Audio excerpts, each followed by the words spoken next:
It'll be a very different feel for this episode of the 5-Star Podcast of Wrestling as myself and Justin Lowery talk about the biggest story, not only in wrestling, but the entire world with the coronavirus and the impact it will have on professional wrestling, including WrestleMania. We'll also talk about things that did occur in the ring involving Elimination Chamber and some other notable events. That's upcoming here on this edition of the 5-Star Podcast of Wrestling.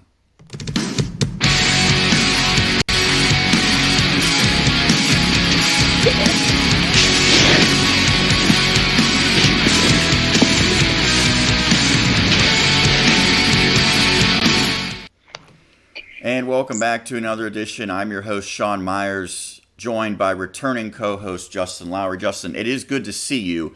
That being said, it feels very weird from the last time that we did this show together, even the last time that I was on with Eddie DiUrio. I want to thank him again for the job he did stepping in. We talk about professional wrestling, but right now, professional wrestling is sort of like everything else. It is wait and see what the future holds. And there's a very real chance that there will not be WrestleMania. There might not be very much wrestling at all for months to come. So it seems like uncharted territory. I keep saying that phrase. Just your initial reaction to what's unfolded in the last, even 24 hours, 48 hours with the cancellation, or at least the postponement, suspension of the NHL, of the NBA, of Major League Baseball, of a lot of NFL activities, of the NCAA tournament, even into the spring sports. It seems like this is wide sweeping and not a 1 or 2 week thing. This is a several months type of thing. Well, I guess we'll see. I'm like the wait and see approach. I'm not as doom as gloom as some. We'll see. We'll see how bad it gets. I mean, I get it. It's precautionary. I get that. I understand it. Is it an overreaction? I guess we'll find out.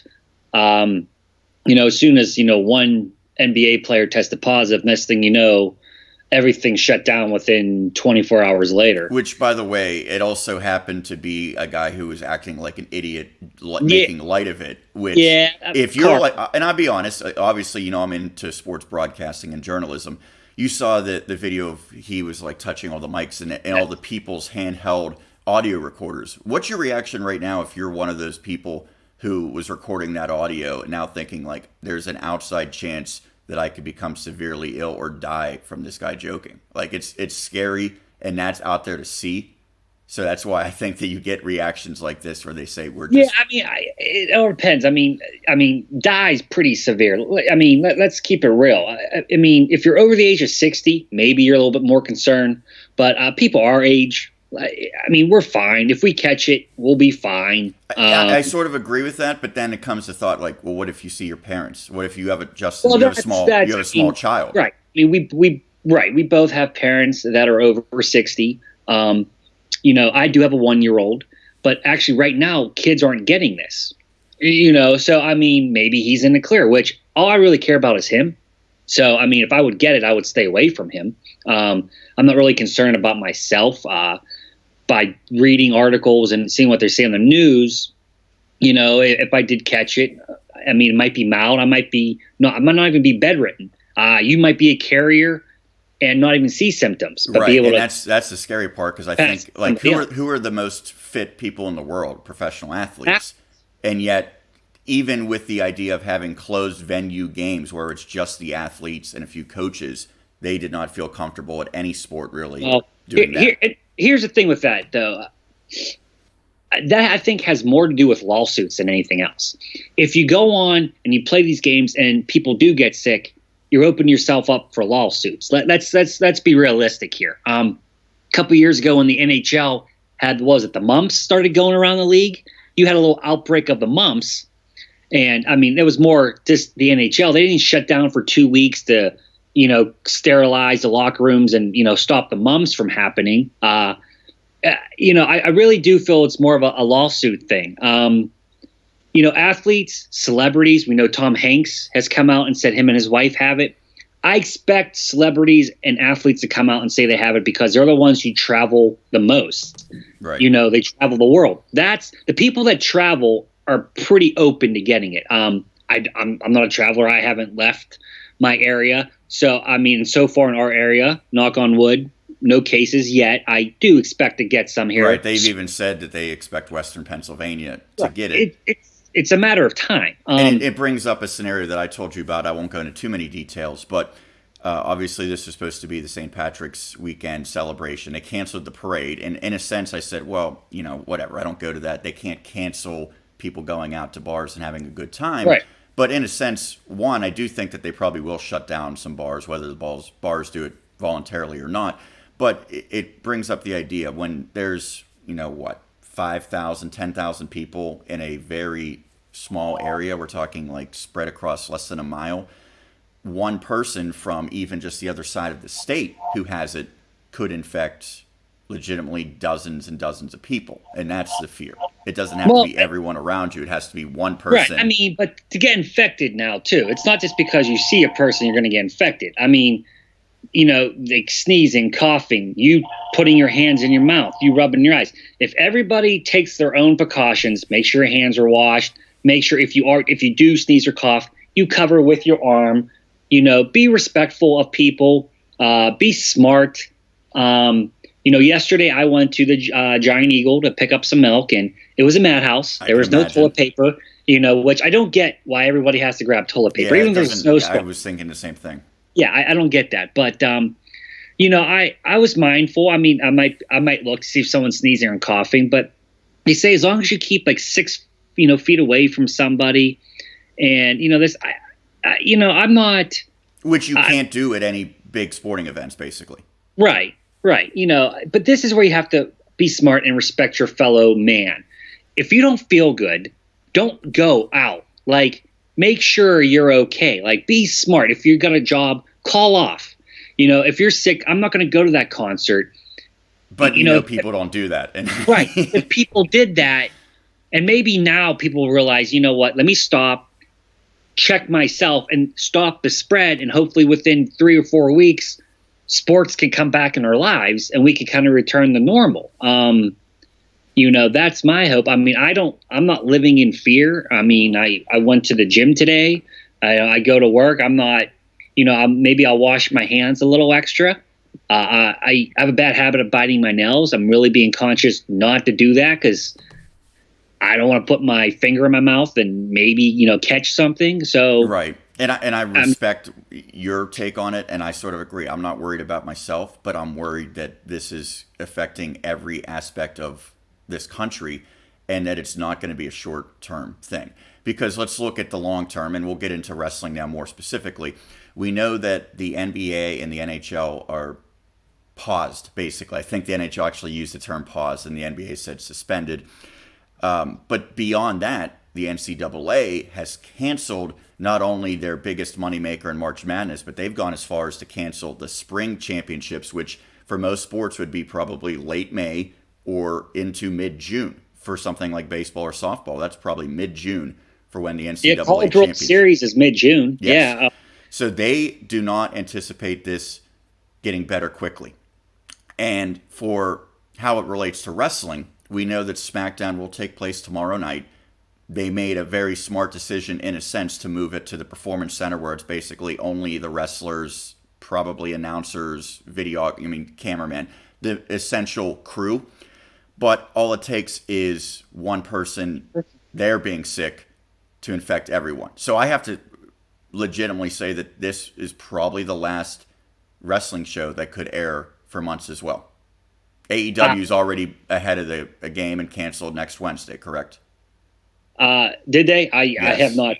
Okay. I mean, I honestly, I haven't. Even in a closed arena, I feel like they will almost have to follow suit because everyone else, including the NBA and NCAA and NHL that thought about doing closed arena, realized that still wasn't even 100% safe. Well, you really can't do wrestling at all in a closed arena. It just doesn't. Well, it's also a sport entertainment that is very physical contact. Yes. That seems like a recipe for disaster if they go forward, and I think Vince McMahon and crew will be very fairly criticized if they try to force this. Vince don't care about criticism. I mean, he'll look at the Saudi Arabia. Come on. Look, you're right. One person. I would assume that they're being cautious and their employees are being checked. I mean, they do have medical staff, and wrestlers are probably being extra cautious. I mean, they just went to Saudi Arabia, what, a week ago, 2 weeks ago? Right. You mentioned the travel and how that's a major issue. So, I mean, so far it hasn't, stopped Vince. I mean, at least I could see them continuing doing shows at the Performance Center. I don't think they won't not do a show. I think it'll just be done at the Performance Center, which I don't know. I think there's going to be a lot of pressure on them because did you see just a few hours ago, it appears, I'm assuming, because a lot of stuff on Twitter right now, you don't know 100% sure. Right. But it looks like the XFL has ceased operations, and I think they officially announced. That. And that was it was interesting because it seemed like the XFL was going to be really the only game in town this weekend, and that was Vince McMahon. And people were saying they're going to get big ratings. Well, they're not. So I think that honestly, WWE will follow suit. I think they will have to. I think it'll be against Vince's will. I think it'll be like the last resort, but I do believe. That will be the option. I'll believe it when I see it. I don't believe it. I don't think they'll do it. And if you're a wrestler, what's your reaction? Hey, these guys go to Saudi Arabia. Some of these guys I don't think have a fear with him. They won't say no. I mean, it's WrestleMania season 2. I mean, this isn't like October where like, screw it. Like we could take a month off. It's probably good for the wrestlers. The ratings are so bad. I don't know if they would actually go away for a month. How many people would tune back in? I mean, that's a good question. And this is where it's so crazy though, because I feel like in every other aspect of what we're talking, you just throw the money and the ratings and the future out the window because everyone's saying this is bigger than that. Whether you think that's correct or not, that's what the message has been. How many colleges in this area or across the country have said, we're not having classes anymore? There's millions and billions of dollars in all of these entities, including WWE. So I think that the money aspect, the ratings aspect, is something that everyone else has already wrestled with, no pun intended, and made a decision it's bigger than.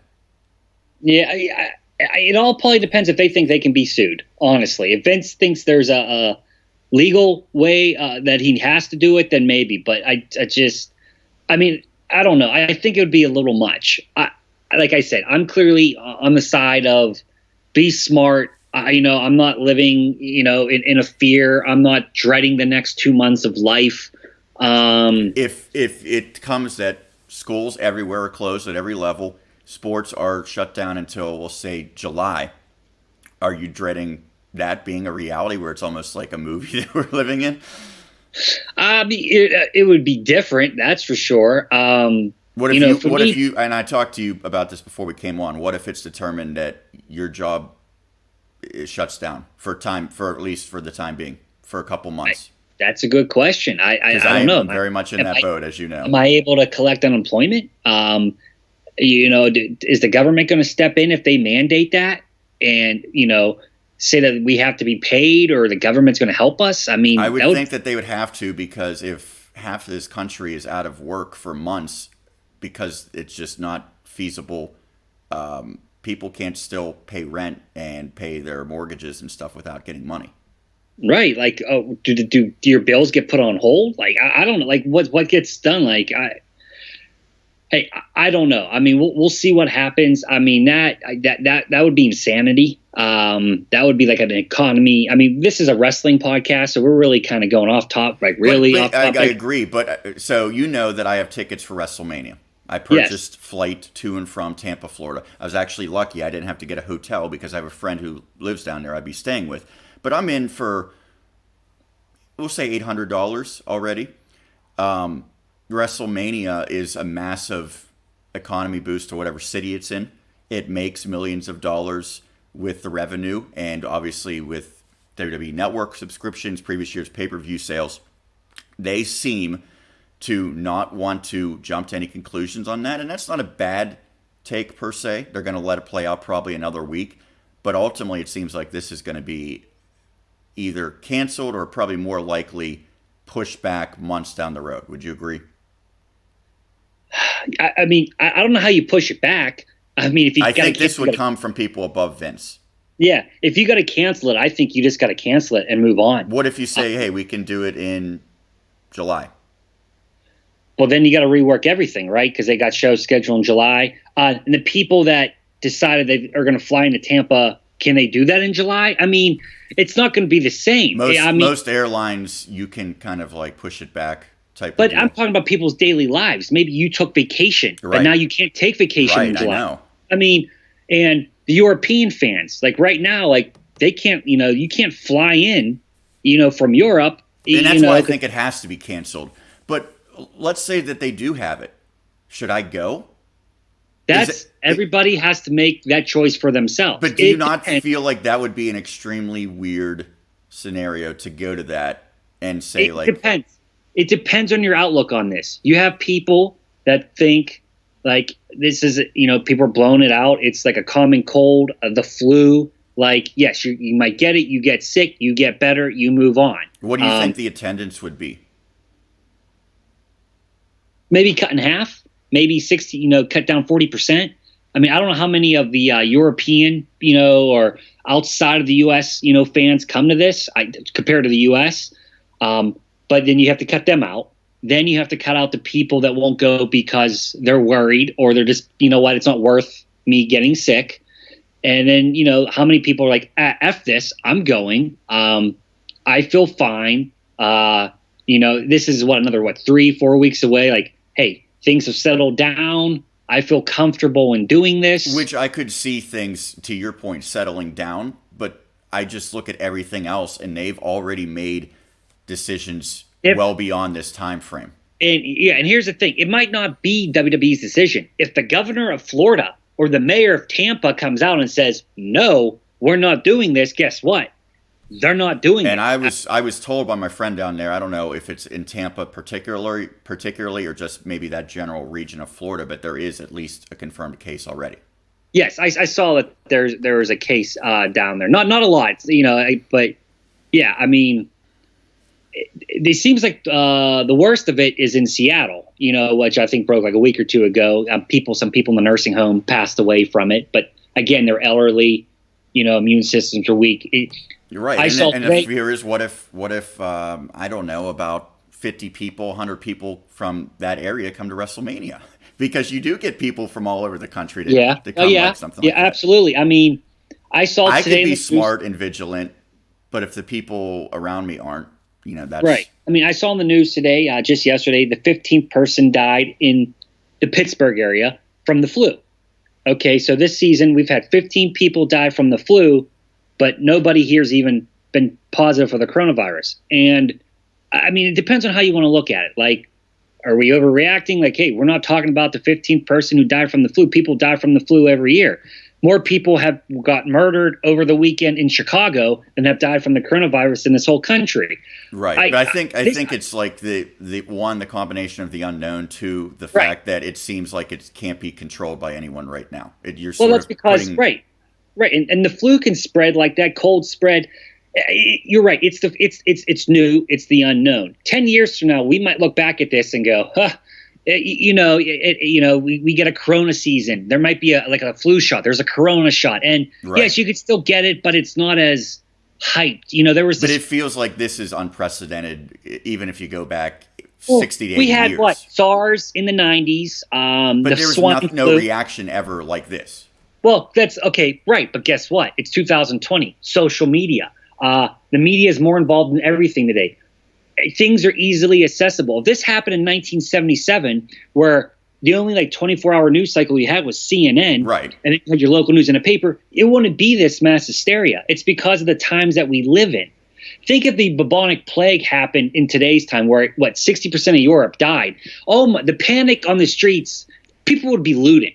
Right. So I do think, but there's also benefits to distributing information instantly. You know what I mean? So that something like that doesn't happen. We're doing this show right now on the computer. Me and you are seeing each other on the computer. 15 years ago, this wouldn't have been possible. Or maybe it was. I don't know when Skype and, this stuff came about. But in the early 90s, when SARS, happened, this wouldn't have been able to be talked about like this. So it's a different period of time and how we get our news. And we're in an area right now, an era where people panic. There's a lot of uneasiness in the world, in this country, for different reasons. And we're living in a time it's a little uncertain, I guess you can say, So, and this is this piggybacking on that, Okay, let me finish this real quick, and then we'll quickly move on to Elimination Chamber and anything else. If wrestling follows suit, and AEW, WWE, even some of the bigger Ring of Honor, whatever, if they all close their doors, let's say until July, maybe they'll run classic shows or something that they could still do. But as far as like new content, in-ring stuff, they don't have anything until July. What happens? I would be very, very scared for AEW because they can't really run classic content. They've only been around a couple months. They're just starting to get their traction. And can they just do basically like the what's it called, making the elite or being the elite show, or something like that? I don't know, but that's still not wrestling, right? Like that dries up after a couple weeks, probably. Right. What do you do? Like that would really hurt them because they stabilized. They were doing like 900,000, which is pretty good for a new show. And like I saw the ratings from yesterday, they dipped like 250,000, but NXT took a huge dip because I think people's minds weren't on watching wrestling last night. Right, they weren't watching wrestling, which I understand that. People were concerned and they're watching their news. So if you go away, what does that come back?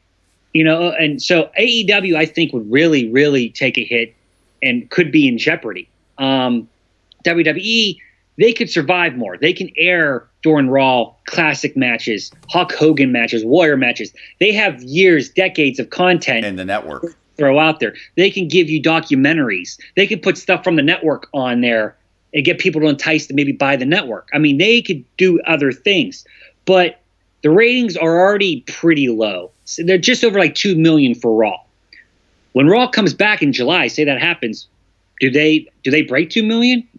I don't know. Do those casual fans that are still kind of watching just forget? They don't come back, and you get your hardcore fans that come in, and you're getting like 1.5 million, 1.2 million. Right. That can't be good. And I would imagine that you kind of say that for every sport right now, to be completely honest. Right. And then do people cancel their subscriptions to the network because if there's no pay-per-views? There's no WrestleMania, which is the biggest. Right, there's no WrestleMania. You know what? Let me cancel, and whenever it comes back, I could always sign up again. Like, I'm just going to cancel for 3 or 4 months because why pay the money? Well, it's funny, Justin. You and I, huge sports fans. What are we going to do if for the most part, we stay inside and there's no sports? Something like the WWE Network becomes, I think, more attractive. Yeah, I mean, thankfully, I have Amazon Prime. I have Netflix. So, and I'm a TV watcher as it is. So I can find other things. I have like I said, a 1-year-old.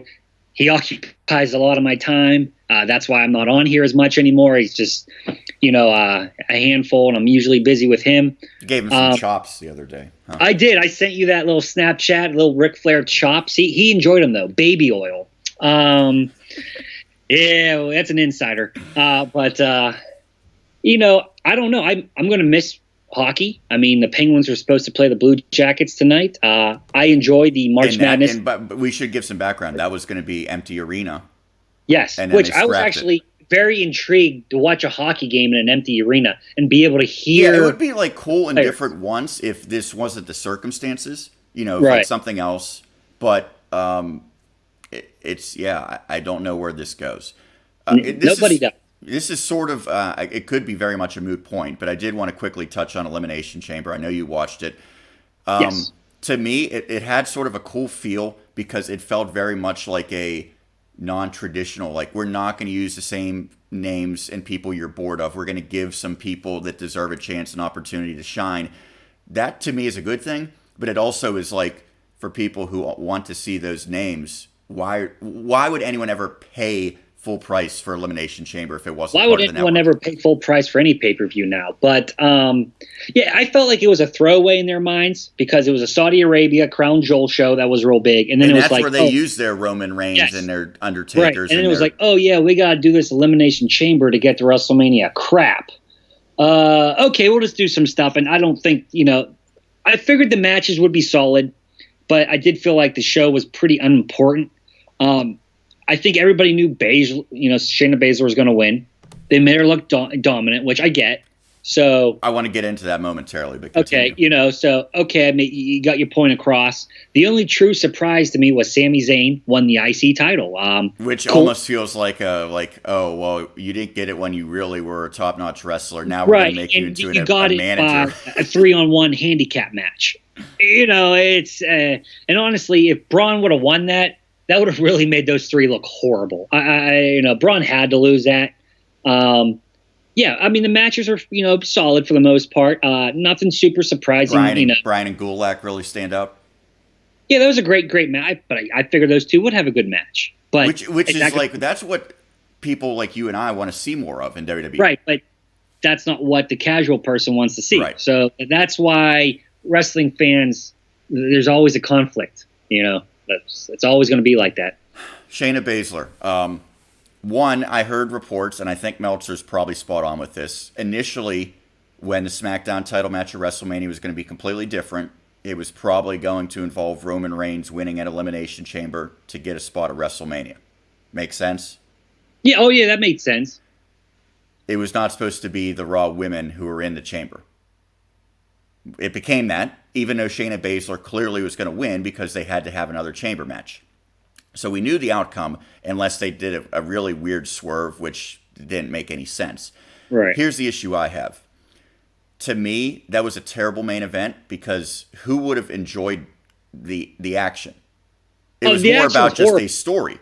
Do you want a story main eventing a pay-per-view? No.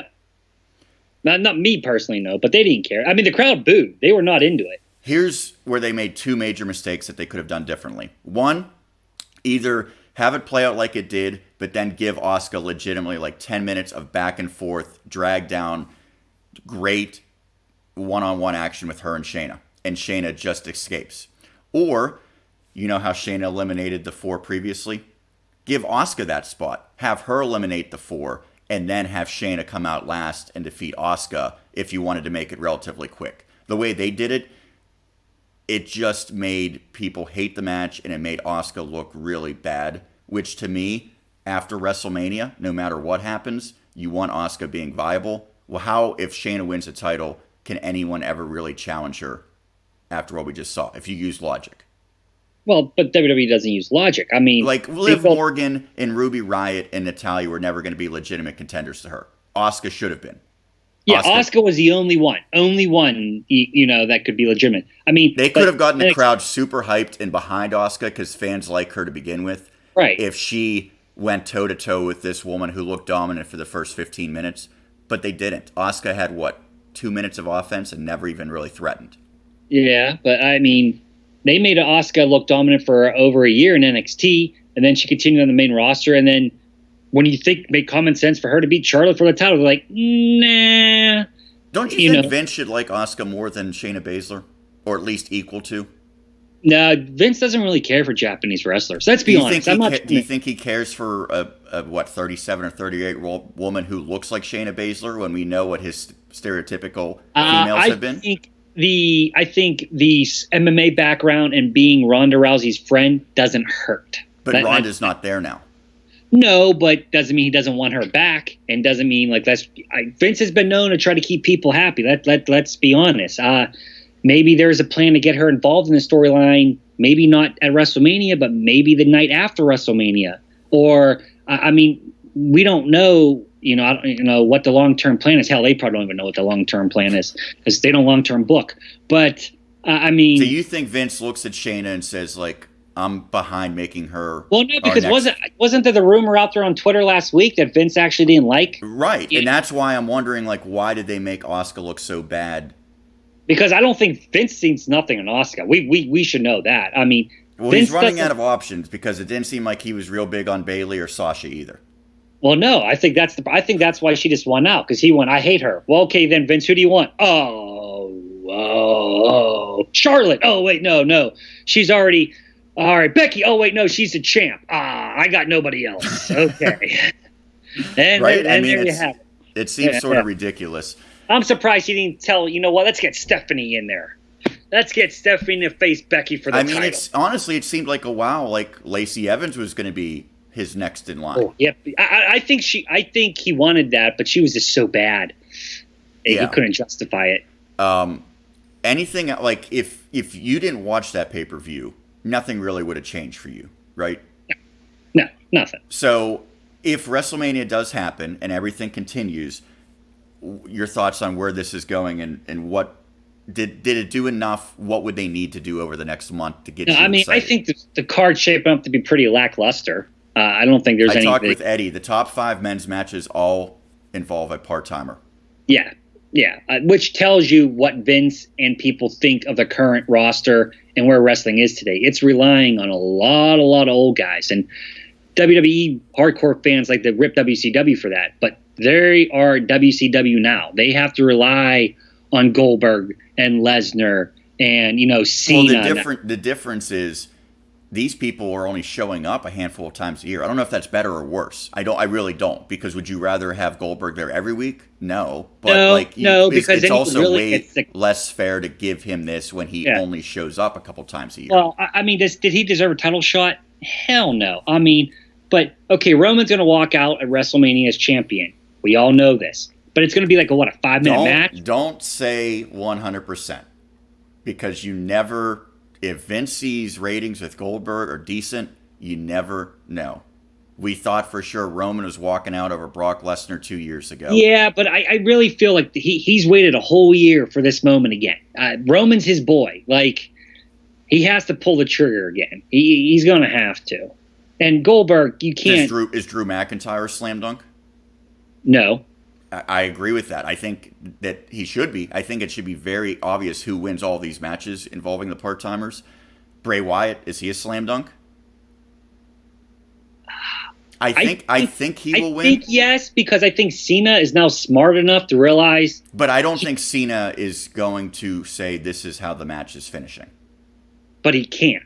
He has that. I don't know, Justin, because we know that they switched the Cena match because it was Elias. Yes.